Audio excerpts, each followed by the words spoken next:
Anyway, I've been in the state of Florida for about 23 years. I've been in this church probably maybe 18. Um, this is this is a nice opportunity for me because I don't think I ever stepped up here to say anything or speak up. I'm not a public speaker. I stutter sometimes. Sometimes my accent goes back to Ghana accent, so forgive me. I can't help it. Uh, anyway, I was tasked to talk about cholesterol. So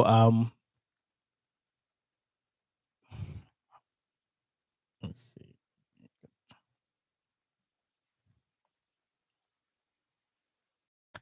Thank you.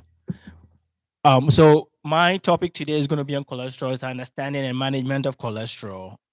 She already told you what I do. I'm a clinical pharmacist by trade, and I just got promoted probably like 2 years ago to manage the pharmacy in Lake Will. So I'm the operations manager at Lake Will. I am in charge of all the pharmacists in Lake Will. Help with ICU rounding to make sure our patients are okay.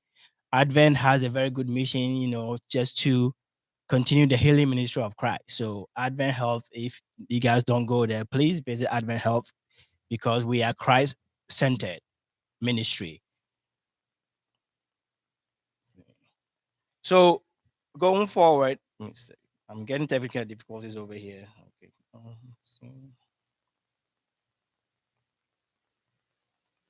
This is the topics that I'm going to be talking about.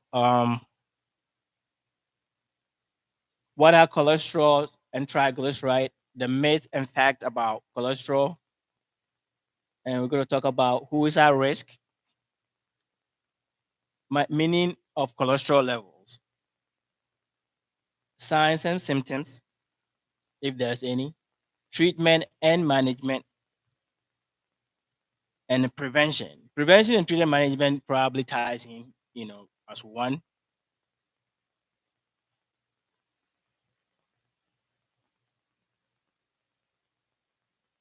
So the question I'm going to ask is, what are cholesterol and triglyceride? Could anybody tell me what they know about cholesterol? Anybody? Okay, thank you.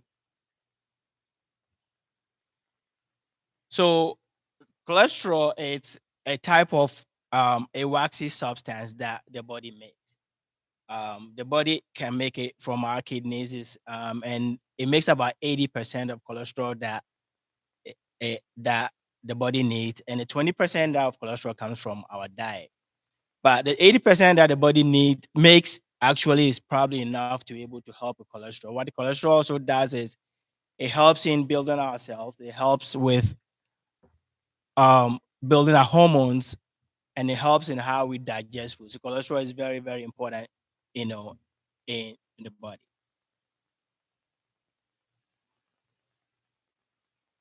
So cholesterol, as I said before, is a waxy fat-like substance made by your liver, and it's needed to build healthy cells, hormone, and it also helps in digestion.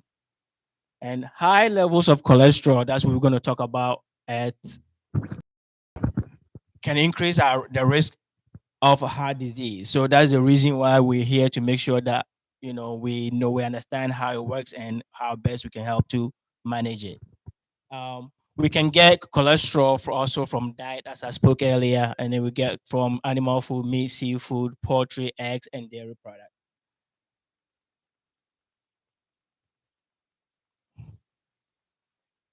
And still in continuation of what cholesterol and triglycerides. So cholesterol is actually made up of type of we call that lipoproteins. So we have two main type of cholesterol. It's called LDL, which is a low density lipoprotein. So L for low, D for density, and L for lipoprotein. Some medically we call it LDLC, and that is what is known as the bad cholesterol. And then we have one that's called high density lipoprotein, which is our good cholesterol. Um, there's another one called very low density lipoprotein. It's really not discussed as much when you go see your doctor. They don't really talk about that because they kind of tie in our triglycerides and stuff. So you would not really hear about that, but you're always going to hear about good and bad cholesterol. And then the next one is going to be triglyceride. Triglyceride is one of the most common type of fat in our body, and it usually comes from food that we eat, and it's one of the things that will actually cause a buildup in your bloodstream, and that causes the complications associated with high level of cholesterol. And then there's another level when you go to your doctor, they also check called total cholesterol. So they hear cholesterol level. That's a combination of all the three that I've already told you about. The number they give you will be the total cholesterol.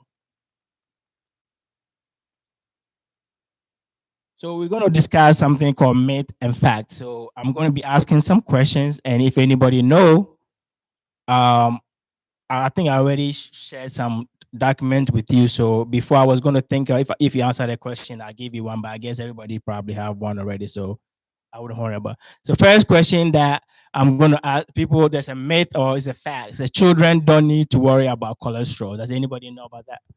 Do the children need to worry about cholesterol or not? They do. All right. Thank you. And the next one will be people are talk about only overweight or obese people have high cholesterol. Is that true or is that a myth?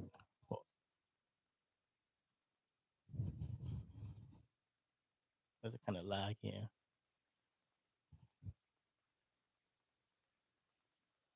Having technical difficulties again. I'm going to put everything on there and then we're going to discuss because if I keep doing this, it's lagging. So, all right. So the next one will be having cholesterol is only a man's problem. Women do not suffer from cholesterol. Is that true or false?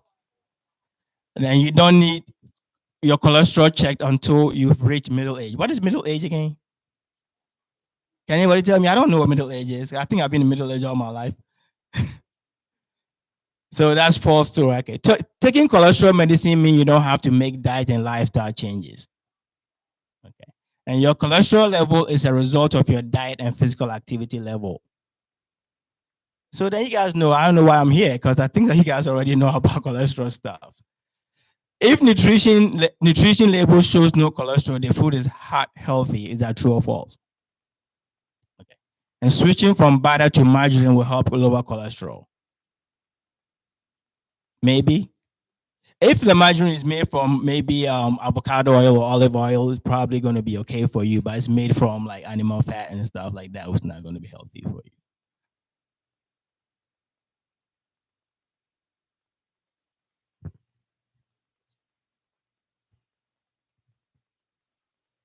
Darian, I might need you again, Darren.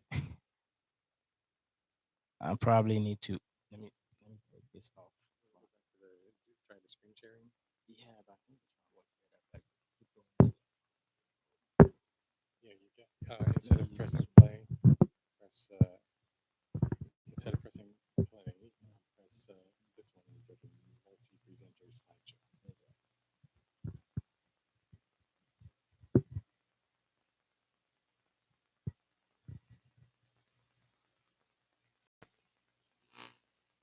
And if your healthcare professional hasn't mentioned your cholesterol level, are you okay or you're not okay? Okay. So if they haven't talked to you about it, that doesn't mean that you are okay. And the reason is that I have a doctor who's a very good friend of mine. Sometimes if I don't write what I needed to go see him for, I'll forget. So if I go to him and he have all the information and sometimes I forget why I'm there. So the fact that because sometimes they probably forget to let you know what's going on. So if they have a question, always make sure you ask your doctor, hey, um, I haven't had my cholesterol checked before, so can you look at it or something like that. So because they haven't said anything doesn't mean that you will file. It's always good to know by asking.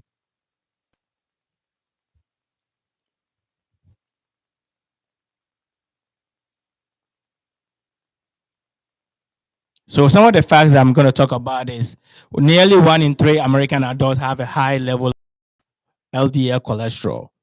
This is according to the American Heart Association. So if we had 30 people over here, at least 10 of us probably have a cholesterol issue. So that's like a big issue in this country alone.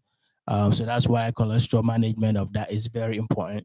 And between 2017 and 2020, 10% of adult 20 years older had a cholesterol level above 240. The cholesterol level is the total cholesterol level that I said earlier. And then about 70% has a high density lipoprotein, which is a good cholesterol, which is a good thing. And then cholesterol level below 40.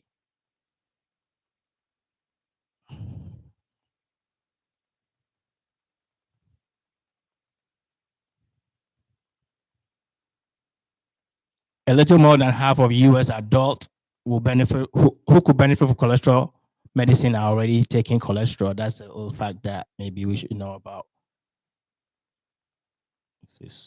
And about 86 million of US adults 20 years or older have total cholesterol level above 200. About 7% of US children, so as we talked earlier before, that children need to test or not, or they have to worry about, yes, they do have to worry about that. But 7% of that between 6 and 19 will have a very high total cholesterol level.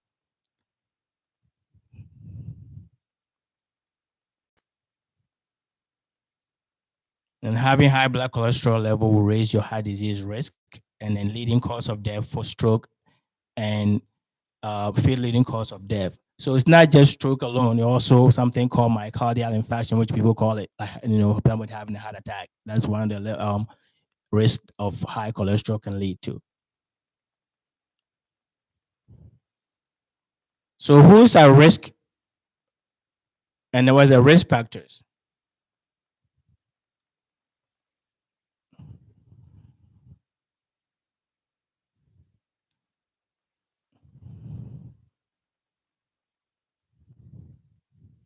All right. So who's at risk? We're going to talk about age. So we talk about age. Children will be at risk also, but usually any male older than 45 years old or female older than 55 are very high risk of having high cholesterol. And then when we talk about race and ethnicity, in some of my findings or throughout, it's initially used to be talked about the fact that Hispanics, Latino, African American, and South people from South Asia like Bangladesh, India, those people are probably high risk of getting it because of the way the body makeup is. But throughout my findings, we find out that it's really, really not true because I'm going to read something here to you. Say the percentage of U.S. adults that have low, very high LDL levels of 130 or high. So we have men who are white men, 29.3%. Black men have 29.9. Hispanics will have 36.6, Asians 29.2. Those are for men.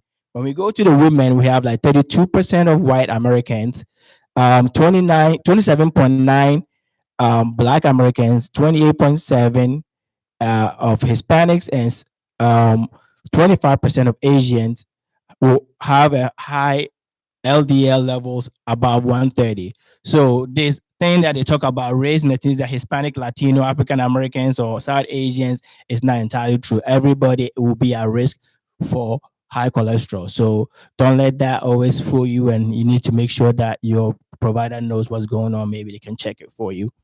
And then there's another risk factor called familial hypercholesterolemia, which is people that genetically they have high level of cholesterol that it doesn't matter what they do, what they eat, they're gonna have that. It's just something to do with their genes and the DNA can pass one generation to the other generation. Um, and that also people that have a family history of early heart disease also will be at risk of high cholesterol. The other disease condition that we have will be diabetes, hypertension, chronic kidney that up there. People that are women that have early menopause age of 40 and women that have a pregnancy, eclampsia. Now, I don't know if you guys know what preeclampsia is. Some women will probably be pregnant, and during the pregnancy, they have a very high blood pressure, and they have to probably go see their doctor, probably get admitted until they have the baby and stuff like that. So that's one of the conditions.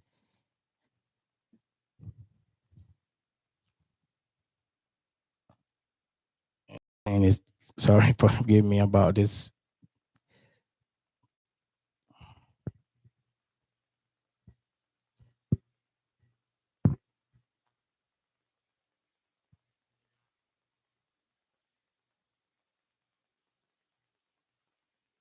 having a technical difficulty, but we'll get there.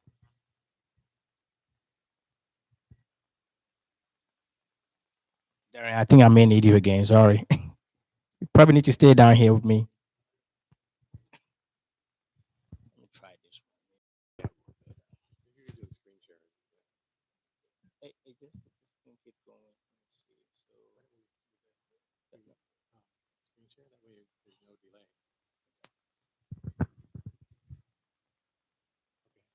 Okay. Can you or Kathy, can you accept the screen share request? There we go.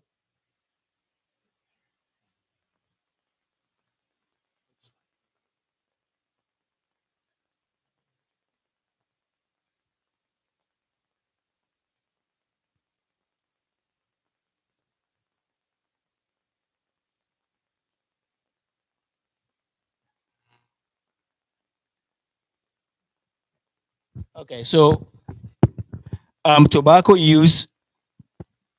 Usually we say tobacco use is now always usually like people that smoke cigarette. It's also a high risk, and overweight and obese people also high risk. People that eat unhealthy, a lot of fast food, donut and stuff, it's a risk also. And if you do not exercise at all, that's one of the risk factors.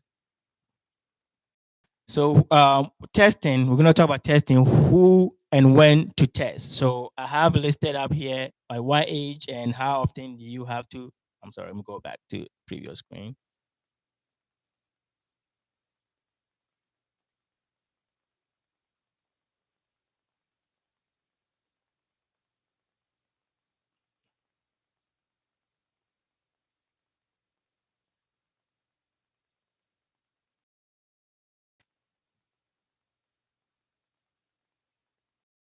So those are the age limits between age of 9 to 11 for children. Like they have to start testing it, and every 5 years of their life until they get to 20. Then from that time, it's going to be every 4 to 6 years that you have to see if you can do your testing. And over 45, which is where we have the high risk as earlier for men, 55 for women, you have to do every 1 to 2 years. And if over 65 years, every year you have to do your cholesterol testing. And then going to be the meaning of the levels, what the levels that when you go see your doctor, what it means.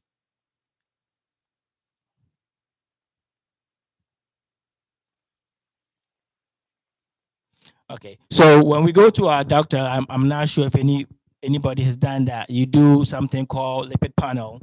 So either they draw your blood, and then you go there and the doctor will tell you, hey, Mrs. X, your cholesterol level is this, and your LDL is that, your good cholesterol is this high, or your bad cholesterol is this, and all the stuff. So when we look at the meaning of levels, total cholesterol, if your total cholesterol is a combination of your LDL and your triglyceride, if it's less than 200, that's very desirable. So less than 200 will be a good thing for anybody. And then if it's going between 200 and 239, borderline high. Over 240 is high. So is your LDL, and we talk about our LDL cholesterol is our bad cholesterol. So excuse me. So higher level of LDL is really not a good thing. But if you're under 130, it's desirable. It's very good to be under 130, but the best level probably will be 100. If your LDL level is 100, it's pretty good. And then as you go over 160, it's really, really high. That is when you probably need to do a lifestyle modification or maybe probably put you on medication. And then we have the HDLC, which is high density lipoprotein. That would be the good cholesterol that we talked about. And for men, if it's less than 40, it will be it will be not desirable because the higher for the LDL, HDL, sorry, the HDL, the higher the numbers is a good thing. Unlike the LDL, when the numbers is high, is a bad thing. But for this high density lipoprotein, if the number is higher, it's a good thing. That's why they call that good cholesterol. So higher for LDL. So for women, if you are under your level is below 50, it's not a good thing. If it's above 60 and up, that is a good thing for you. And then we go to your triglyceride. Triglycerides are fat, the fatty part of our blood that Also, we have to look at, so less than 150 will be a normal level, and if it's above 500, that means we have to also be a very high risk. And then signs and symptoms. Blood cholesterol, high blood cholesterol does not have any sign. There's no symptoms. There's nothing that tells you that, oh, I feel like something is going through my veins. You're not going to feel it. So that's the reason why it's always imperative that we always have to make sure that when we visit our doctors, especially when we reach the age of 45 for men, 55 for women, then we need to make sure that we have our level checked. There's no sign and symptoms for it. And we talk about treatment and management. So I'm going to go to just the medication part of it. I'm not going to hit it that much 'cause I don't think that we need to hear that much, because here we want to make sure that for what Christ told us to be able to live a like healthy life, and with healthy life, maybe we can live longer. So medication is an example of medications that you used to treat is called statins, bile acid sequestrant. I'm pretty much sure people have heard about atorvastatin, Lipitor before. Lipitor, Zocor, Crestor, and Pravachol, Lovastatin. Those are the brand names. So generic names are atorvastatin, fluvastatin, and lovastatin. So they call them statins because they all end in the last ending of it. It's called statin. That's why they call them statins. And then we have the cholesterol bile acid sequestrant, which is the bile acid sequestrant is it's like a powder that when you take it, what it does is it absorbs all the oil or fat in your system. So it will pull all the fat out of your system. So once you have your triglyceride pull out of your system, cholesterol follows that because they go hand in hand. And then you excrete that, or when you go to the bathroom, it comes out, you're not going to see it. And it can lower your cholesterol or your triglyceride levels. And then we have the cholesterol absorption inhibitors. That absorption inhibitors means that when you eat and you have fat in your system, the bad fat or whatever the good fat, what it does is like your the body will try to absorb it because it's part of it in your food. But this medication, when you take it, it will prevent the absorption from going into your bloodstream. So then you pass it out, so you don't have a lot of cholesterol. The fibrate is a gemfibrozole. Is like the name sounds like fibrate sounds like fiber, right? So it has like a fiber type of thing. Whenever you have a lot of fiber in your system, also it helps in absorption of fat in your system. Then nicotinic acid, which is a vitamin B3, also work in the same principle as some of the medications about. So now we're going to talk about how we treat and manage this one. So our first thing that we have to do will be a healthy lifestyle. So healthy lifestyle will be a diet, which I'm going to talk about different kind of diet that we probably we will need to use to make sure that our cholesterol level is managed. And then physical activities like 150 of a week of moderate. So you don't have to do it every day. If you're able to exercise at least 3 times a week, that should be okay. Um, then if you drink alcohol, but I think most of us are Adventist, we're not supposed to drink alcohol, are we? So I guess we don't have to worry about that, right? But if you do drink alcohol, you when you eliminate or use less of it, it helps in your cholesterol management. The studies will talk about red wine, that if you take red wine, it helps and stuff like that. But as Adventists, we should know better than that. So you know. Okay. And then smoking cigarette, and not just smoking cigarette alone. People that do vaping, and that's a cool thing now. Oh, I'm vaping tobacco. This is all part of smoking, and that also, if you're able to quit smoking, it will help lower your cholesterol level. And it's one of the best thing to do. So exercise and weight management, diet, they all come tie into one. So if you're able to reduce your weight maybe by 10%, that can lower your risk, exponentially also. And if you have any other, because we cholesterol high level also is associated with different disease states. So say if you have diabetes or high blood pressure or that, you have to make sure that you have a treatment for that. But diet and exercise can help to manage those diseases. So if you have diabetic, sometimes you don't even need to start medication. If you change your diet, if you exercise a lot, your diabetes, you don't need to control that anymore as much with medication. If you have high blood pressure and if you eat a lot of salt, you stop eating salt it will help your blood pressure. And once all this risk goes down, your cholesterol level can go down. So all the risk factors, because they all kind of like relation. Somebody have diabetes, high cholesterol, it will put them at risk for having a heart attack or stroke. Same thing with high blood pressure. Liver diseases also. So many diseases that they're all associated, like they're not in isolation of each other, they're not in vacuum, they're all related. So once we change our diet, we modify our lifestyle, we should be able to control it without even going to medication. People have actually done this without even taking any medication their life.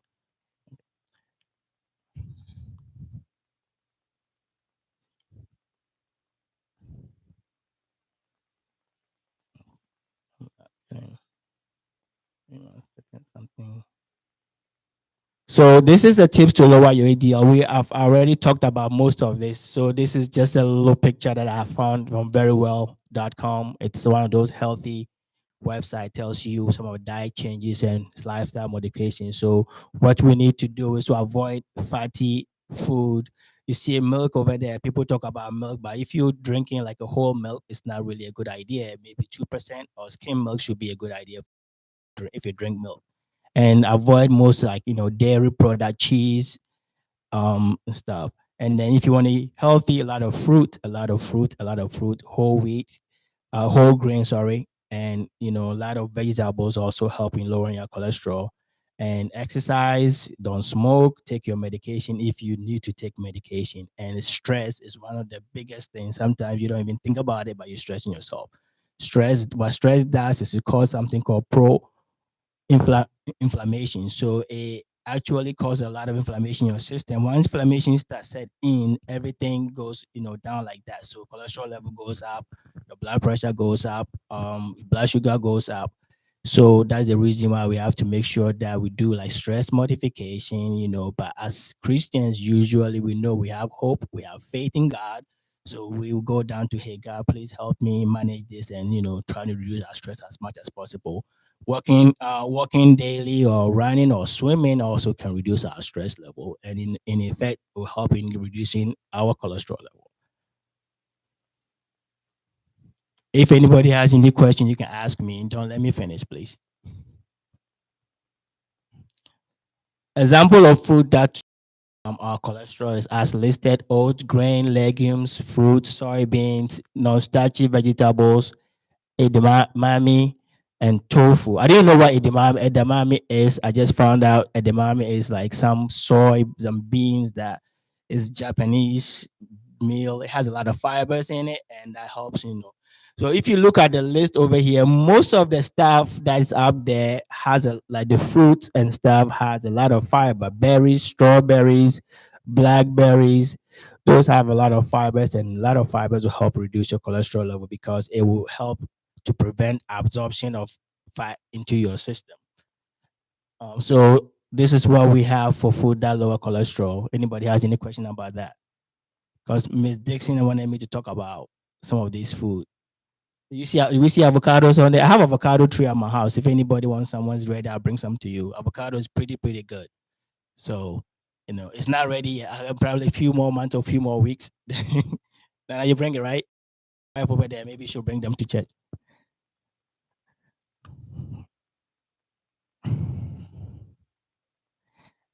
And those is same thing we talk about. Best food that lowers cholesterol. This is from Harvard University website. Oatmeal, whole grain, beans, nut, vegetable oils, fatty fish, soy, apple, strawberry. Vegetable oils.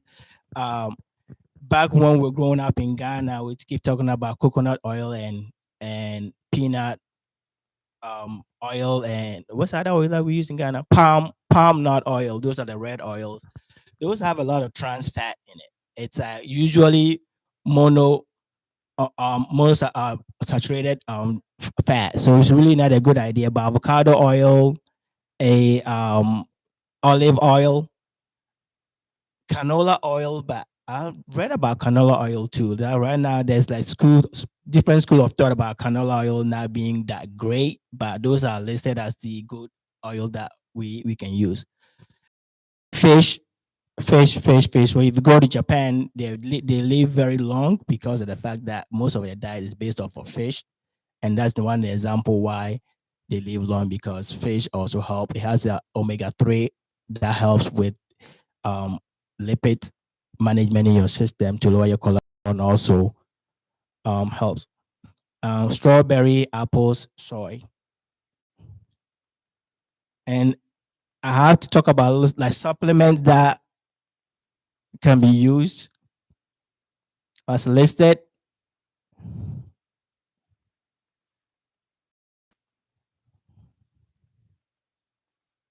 So we have amla, Cylon, black cumin powder, niacin, cinnamon, turmeric, flaxseed. If you look at psyllium and if you look at the Indian gooseberry, flaxseed, they all have a lot of fiber also in it. So that's the reason why we use that.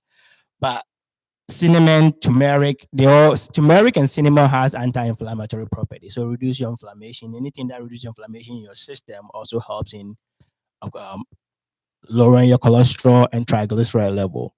But even though they all look natural to you, you have to be very careful if you take any other medication for other health conditions because most of these things can interact with medication that you take. Like somebody that's taking warfarin, if you're taking warfarin for blood thinning, some of these medication interacts with it and interaction. So the fact that they are natural doesn't mean that it's okay. So you need to talk to your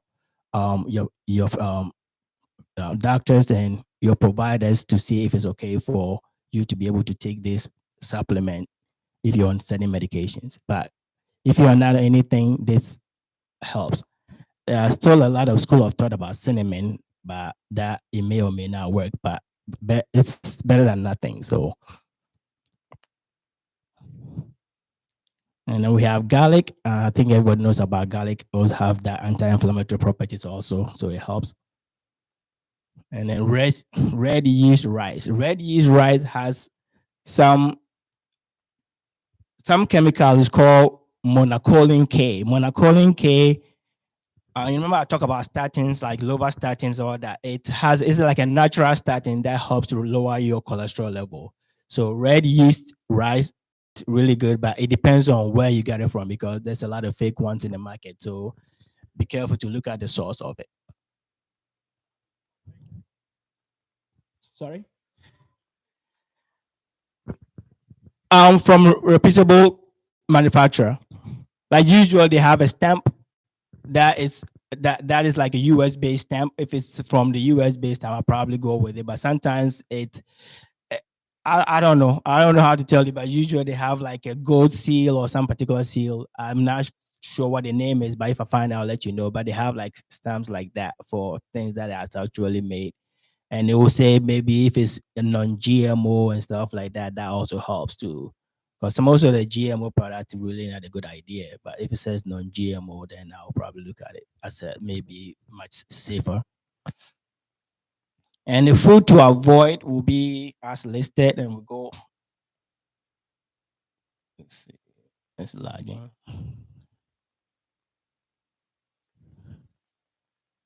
So meat, usually red meat. It's they said no. Um, Fried fish, fried chicken also is part of the meat. Fried chicken in itself is not a bad thing, but because the way we fry it, because sometimes we fry with trans fat. That's the reason why we should look at that. Milk product, we talk about it. If milk is like 2% or less, that is not that bad. But milk, full cream milk, creams, cheese, um, palm or coconut oil, as discussed before, fried foods, sausages and salami, but they're not. I don't know why this is not. It's lagging. Butter or margarine, fast food, it's not showing up there. Donut. So I want to have a donut before I go to work, and with coffee, it's really not a good idea. Uh, Darren, I'm getting stuck on this one. Oh, it popped up. Okay, it's lagging. Then sorry. Any question about the food? So this is a picture of what cause of high cholesterol, and as we talked about before, so we're going to look at causes of high cholesterol. On the right hand side, they're going to say other. Genetics. We talk about familial hypercholesterolemia or FH. that people are born with high cholesterol level, and it's probably going to run through their family all throughout their life. So usually, if your dad, your mom has that, it's one of the things that when the kid is even like 9 years old, you need to make sure that they test the kid at that age and every 5 years to make sure that the kid doesn't have high cholesterol level, which can lead to early complications for the kid's life. And then regular smokers, smoking and physical inactivity, some medication can also cause high cholesterol level and other chronic diseases. And the food that we have to take, when we look at the bottom on the left hand side, it's going to say low intake of. So people that take less of those foods, so it's like a negative, double negative, or something like that. So that's how this slide is kind of a little bit complicated. But if you have a low intake of those good food, that you have cholesterol, and if you have more or higher intake of those bad foods on the top, those going to be like McDonald's burgers over there. We're having Thanksgiving coming out soon. Some of the pies that we make, donut is sitting up there, red meat, butter and cookies. Those are food that can cause very high cholesterol level. So at this point, I'm going to um, throw out questions out if anybody has any questions for me or something I didn't discuss that you want to know. Because I saw that, what's the mic? No, the pianist. James was discussing that with somebody outside earlier, and James seems to know a whole lot of it. But I'm pretty much sure people have questions. So if you have any question, just is the time. Like 5 more minutes, maybe just probably answer some questions that you have. Um, Up here. No, you didn't. I get confused when the doctors tell me I have uh, a high number for cholesterol. How do you tell the difference, the real low and the real high? Tell the difference how you feel or Yeah, see, if they, let's say they tell me my cholesterol is 300. Now, I know that's not real, but at the same time, it's better than the high cholesterol.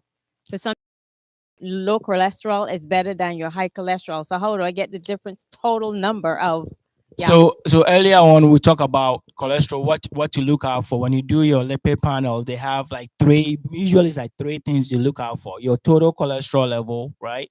And they're going to test for your LDL, which is your bad cholesterol level, and then they will test for your high density HDL, which is your good level, like your good cholesterol, and then they test for your triglycerides.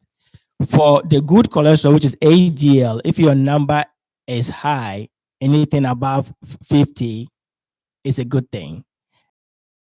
Got to talk about is when you have like a low HDL, which is the reason why they call it good is a protective type of cholesterol. It protects your heart.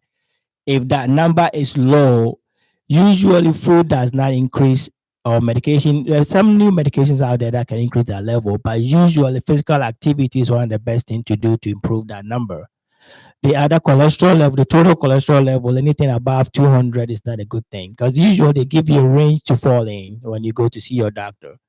And so if it tells above 200, that means it's your borderline high, so you have to lower that. Like 200 is anything below 200 is okay. So anything above 200, I don't want to stratify it. Anything above 200, you should worry about for your total cholesterol. Yeah.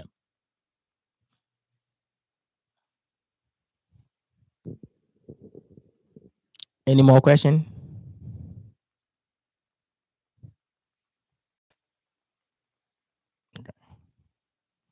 All right. Then thank you for your time. I'm still available by phone. I think if you have any question, if I don't know the answer, we can always learn. We can always find out and just give you answer. Thank you for your time. And at this time, I think I'll hand the phone over to Miss Glenda. And thank you for inviting me.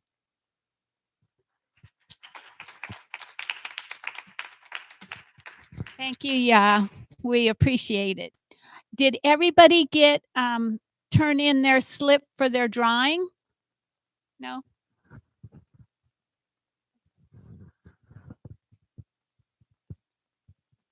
I also have for each one of you today a magazine. Some of you may have heard about it, Vibrant Life. And this one here is basically on heart matters. So you might enjoy reading this. It's really well put together.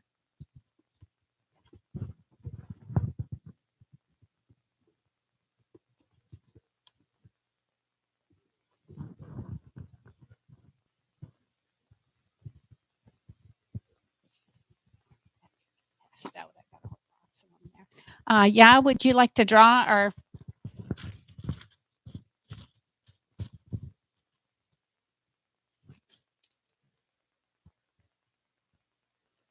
Okay.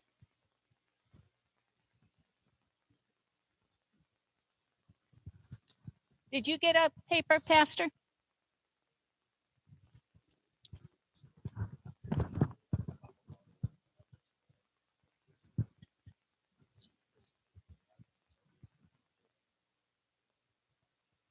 Wonderful.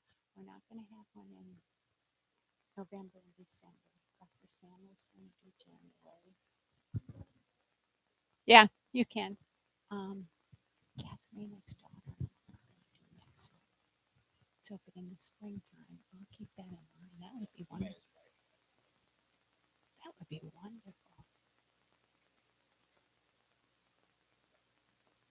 Very good. Also, we do plan on having one more before the end of the year next month. We will be having another doctor come and speak for us. And it will be on sleep. That's the plan right now, sleep and rest. I know in America, so many people have a problem sleeping. Not only is there sleep apnea, but you just can't sleep or you can't get to sleep. You can't stay to sleep. I'm one of those people. So if I get 4 or 5 hours of sleep a night, I'm feeling really wonderful. So we will talk about sleep next time on the third Sabbath afternoon. We'll have lunch again after church as we did this time.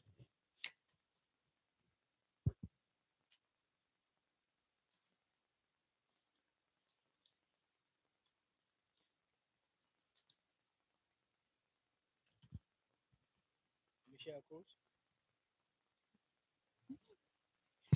Okay, lowering your cholesterol. It's written by a doctor that was at Harvard. It is really a very informative, wonderful book.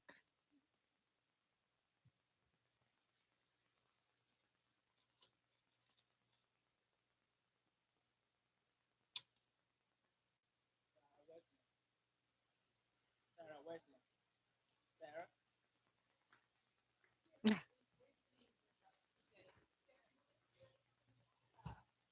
There you go. You're welcome. And also I handed out some. We ran out actually. Yeah. Oh, did they? Okay. Okay.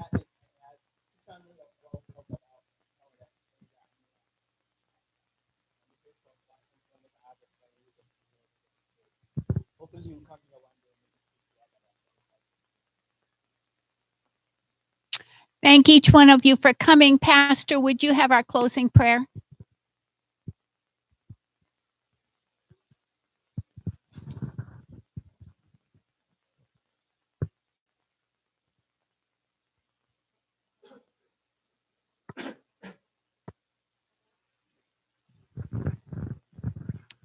Let's pray. Thank you, Lord, for this presentation this afternoon. Thank you for these wonderful bodies that you've given us and for the great opportunities that we have to partner with you in keeping them as healthy as possible for as long as possible. And so may the information we have today be put to good use. May each one here be blessed, and may they pass those learnings on to others, that we may keep passing on the good news and the blessings that you give us. In Jesus' name, amen.